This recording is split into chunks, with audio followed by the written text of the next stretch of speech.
Hello guys, welcome to my channel Nafees Kamran और आप लोग का स्वागत है हमारे चैनल पे। आज हम लेक्चर 4 लेके आए हैं केमिकल इक्वेशन का, जो कि क्लास 10th साइंस का है। ओके, इसमें आज हम नया टॉपिक पढ़ेंगे, oxidation and reduction, redox reaction. और आई थिंक ये लेक्चर इस चैप्टर का लास्ट लेक्चर है। उसके बाद न्यू चैप्टर स्टार्ट करेंगे। ओके, और कुछ कुछ क्वेश्चंस करवाने हैं। ओके ना, क्या बोलते हैं, मैंने करवाया था इलेक्ट्रिसिटी भी, उसका भी क्वेश्चन नहीं हो पाया है, उसका भी मैं करवा दूंगा। ओके, और आपको अगर वीडियो अच्छा लग रहा है तो लाइक करो, सब्सक्राइब करो, शेयर करो, बिल्कुल मत भूलो। ओके, जितना सपोर्ट करोगे उतना अच्छा कंटेंट मिलेगा आप लोग को। चलो स्टार्ट करते हैं। ओके, आज का टॉपिक है ऑक्सीडेशन। अब ऑक्सीडेशन क्या होता है, ऑक्सीडेशन क्या होता है। ओके ना, क्लास 11th में जाओगे तो वहाँ पे ऑक्सीडेशन एक चैप्टर है, पूरा पूरा क्या है, एक चैप्टर है ऑक्सीडेशन। मैं थोड़ा इसलिए बताता हूँ क्योंकि इंट्रोड्यूस अगर किसी से किए रहो ना तो बाद में मिलने में ना थोड़ा आसान रहता है। अरे ये तो जाना पहचाना इंसान है कि नहीं, बोलो। फॉर एग्ज़ाम्पल देखो, अगर तुम प्रिंसिपल सर से मिले हुए हो, ओके ना, तब अब तुम्हारे सामने प्रिंसिपल सर आएंगे, अरे हाँ यही तो प्रिंसिपल सर है कि नहीं है। बट अगर तुम प्रिंसिपल सर से नहीं मिले रहोगे तो प्रिंसिपल सर तुम्हारे सामने भी आएंगे तो तुम पहचान पाओगे, अरे कोई टीचर लगता है, अरे नहीं कुछ और, ये मतलब इस टाइप का टॉपिक, हाँ कोई गार्जियन लगता है, क्या कुछ भी इस टाइप का लगता है कि नहीं लगता। इसी के लिए जान पहचान रहे ना तो थोड़ा उस टाइम में गलती होने का चांस कम रहता है। क्योंकि क्लास में ऐसे देखो, इस टाइप से मैं बताता हूँ, क्लास में आता है कोई नया टीचर हुआ या कोई भी आया तो लोग बदमाशी करते हैं थोड़ा, ठीक ना, उस टीचर के साथ, या कोई भी चीज़, या गार्जियन ही रहे तो कुछ बोल दिया या कुछ भी इस टाइप का टॉपिक, तो वो सब चीज़ से अगर जाना रहेगा हाँ प्रिंसिपल सर है तो पहले से नहीं बोलेगा। तो वैसे ही ये चैप्टर में है, अगर तुम जाना रहेगा कि हाँ अगर वो 11th में आने वाला है तो इसको तुम अच्छे से पढ़ोगे, है कि नहीं। थोड़ा इसको बेसिक नॉलेज रहेगा तो अच्छा खासा नॉलेज तुमको हो जाएगा। ओके देखो, ऑक्सीडेशन है the combination of oxygen and removal of hydrogen.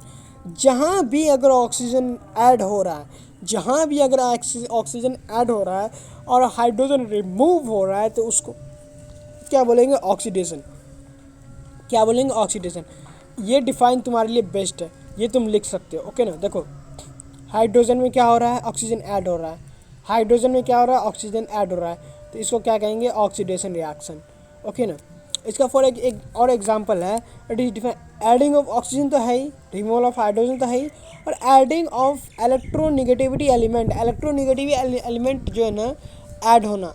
अगर रिएक्टिविटी सीरीज पर आएंगे तो उससे और पता चलेगा। ओके ना, क्या होता है इलेक्ट्रोनिगेटिविटी, और रिमूवल ऑफ इलेक्ट्रोपॉजिटिव एलिमेंट, ये पीरियोडिक टेबल में पढ़ना है। ओके ना, increase in the valency of electropositive element, electropositive element को इंक्रीज करना, और increase proportion of electronegative element. Okay, losing of electron, electron lose करने को क्या कहेंगे, ऑक्सीडेशन। समझ में आई बात। और इसे तो सिंपल सा याद रखो, ऐसे ये चीज़ भी ऐसे ध्यान में रखो, लेकिन एक चीज़ भी याद रखो कि adding of oxygen, removal of hydrogen क्या होता है, ऑक्सीडेशन। सेम रिडक्शन में ऐसे बोल सकते हो, adding of hydrogen just oxidation का उल्टा, और रिमूवल ऑफ ऑक्सीजन, ऑक्सीजन को हटाना, क्या कहेंगे, रिडक्शन। देखो इसका क्या हो रहा है, ऑक्सीडेशन हो रहा है, इसका क्या हो रहा है, रिडक्शन हो रहा है, इसमें क्या हो रहा है, हाइड्रोजन ऐड हो रहा है, हाइड्रोजन ऐड हो रहा है। तब इसमें बोलेगा ऑक्सीडेशन का क्या हो रहा है, और ऑक्सीजन का क्या हो रहा है, तो ऑक्सीजन का रिडक्शन हो रहा है, हाइड्रोजन का क्या हो रहा है, हाइड्रोजन का ऑक्सीडेशन हो रहा है। ओके ना, तो और क्या, एडिंग ऑफ इलेक्ट्रोपॉजिटिव एलिमेंट, उसमें एडिंग ऑफ इलेक्ट्रोनिगेटिव एलिमेंट था, इसमें adding of electropositive element. Removal of electronegative element, electronegative element को रिमूव करना, और क्या, गेनिंग ऑफ इलेक्ट्रॉन, इलेक्ट्रॉन को गेन करना, इज कॉल्ड रिडक्शन। ओके ना,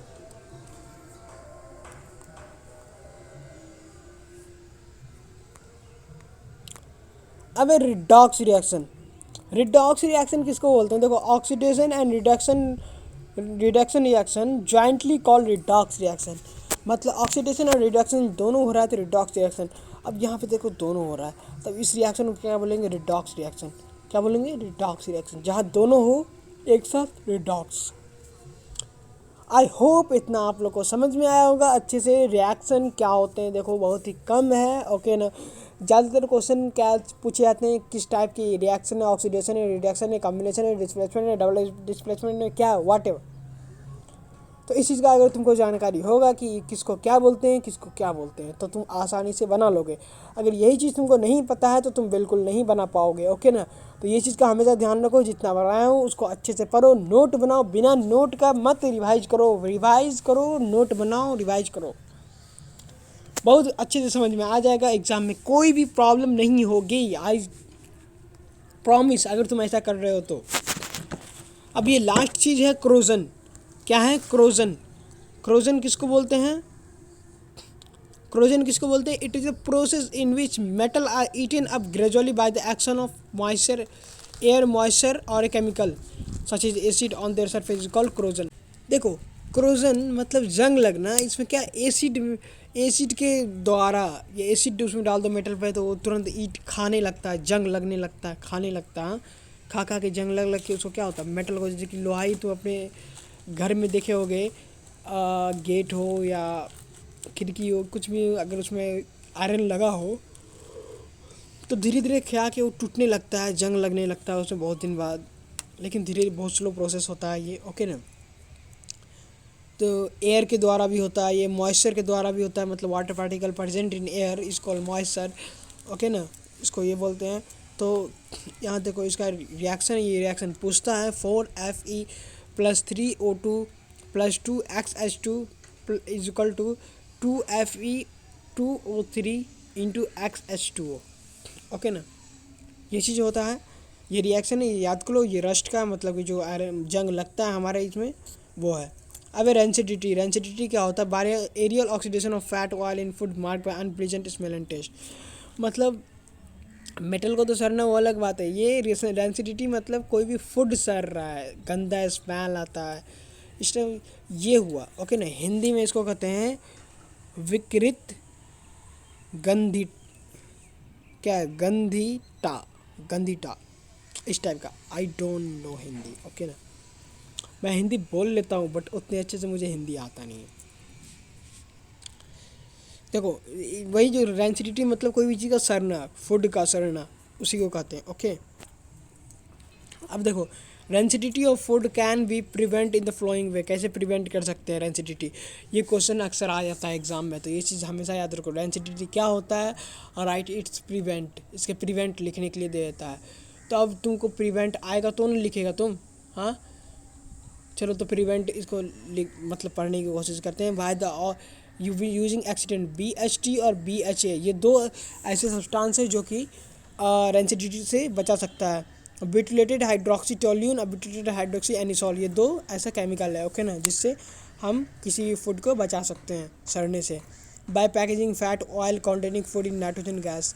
तुम लोग ने देखा होगा, कुरकुरे खाया होगा, चिप्स खाया होगा, तो उसमें गैस भरा होता है, फुला रहता है। पहले फाड़ोगे तो उसमें गैस, मतलब गैस भरा रहता, तुम देखे होगे, ठीक ना, फुला रहता है। फाड़ोगे उसको, पन्नी को, पचक जाएगा वो। तो क्या होता है उसमें, कौन सा गैस रहता है? नाइट्रोजन गैस रहता है। और फैट ऑयल वाला कोई भी चीज़ हो ना, उसको अगर नाइट्रोजन गैस में रखो तो वो सड़ेगा नहीं। सड़ता तभी जो रिएक्शन करता है, ओके ना। By keeping food in refrigerator, refrigerator में फूड को रख दो। Bye storing food in air tight container, air tight container में रख दो जिसमें कि हवा ना आए ना जाए, ओके ना। Bye storing food away from sunlight, sunlight से दूर दूर रखो, सनलाइट में तुरंत रिएक्ट करके ख़राब हो जाता है, ओके। अब है हमारा how we know more reactive metal. हम कैसे जाने कि कौन मोर रिएक्टिव मेटल है? तो एक ही रिएक्टिविटी सीरीज़ है, केदारनाथ का माली आलू ज़रा फीके सरे पकाता है, क्योंकि हरी आएगा और पीटेगा। ये है, देखो ऊपर है मोर रिएक्टिव, ऊपर से नीचे घटते जा रहा है, घटते जा रहा है। मैंने बताया था वो अमीर गरीब वाला खेल, डिस्प्लेसमेंट रिएक्शन में यही है।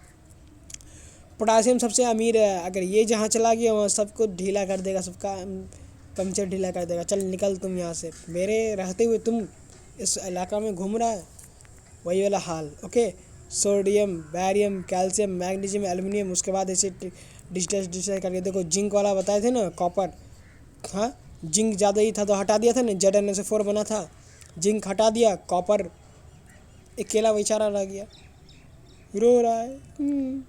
Okay, sorry. वैसे ही मतलब सबसे कम रिएक्टिविटी कौन है? प्लैटिनियम। ओके ना, हाइड्रोजन इस बीच में है। तो इतना समझ में आया। ये रिएक्टिव सीरीज याद रख लो। तो डिस्प्लेसमेंट, डबल डिस्प्लेसमेंट रिएक्शन का अगर तुमको रिएक्शन आगे तुमको बनानी भी दे तो तुमको आसान लगेगा वो चीज़। ओके ना, और इसमें कुछ क्वेश्चंस करवाऊंगा, कुछ बताऊंगा, तो उसमें और अच्छे से तुमको क्लियर होगा। इस सीरीज़ के यहाँ पे इतना ही हम लोग का ये चैप्टर एंड होता है, यहाँ चैप्टर ख़त्म होता है। ये बहुत छोटा सा चैप्टर था और आई होप आप लोग इसको अच्छे से पढ़ो, समझो। इसके क्वेश्चंस मैं करवाऊँगा, आप उसको क्वेश्चंस करो। ओके, इसका नोट्स बनाओ। आप लोग अगर नोट्स नहीं बनाए हो तो ये आप लोग के लिए बहुत घाटे में जा रहे हो आप लोग। इसका नोट बनाओ प्लीज़ और इसको रिवाइज़ करो, अच्छे से पढ़ो। ओके, मुझे उम्मीद है कि आप लोग पढ़ रहे होगे इस लॉकडाउन में। ज़्यादा छुट्टी ना मनाते हुए, छुट्टी मनाओ, गर्मी छुट्टी मनाओ, जो भी मनाओ, बट 1 घंटा कम से कम पढ़ाई पे दो। ओके ना, और इसी बात पे ये चैप्टर एंड होता है। अगला चैप्टर कौन सा करूं आप लोग कमेंट करो। वैसे तो मेरा ये है कि एसिड बेस साल्ट ही है, तो उसके बाद मैं लाइक बड़ा है acid base salt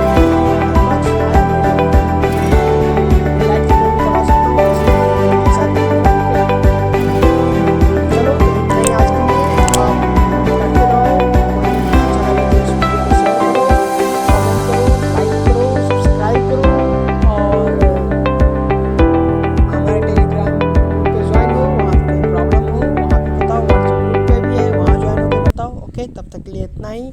all the best बच्चों, तब तक के लिए ओके बाय।